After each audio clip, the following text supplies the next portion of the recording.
Teman yang setia adalah hewan, bukan manusia. Manusia akan pergi suatu saat nanti.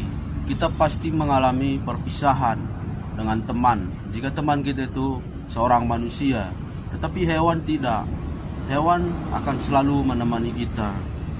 Jadi, jika ingin seorang manusia kita buat menjadi teman kita yang setia, ya memberi terus menerus. Jika sekali dua kali kita tidak beri, mereka akan pergi mencari kehidupan mereka. Itulah manusia.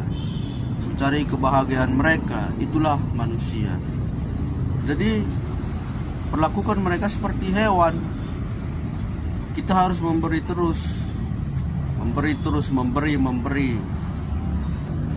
Karena kita sebagai manusia adalah pasti mengalami perpisahan,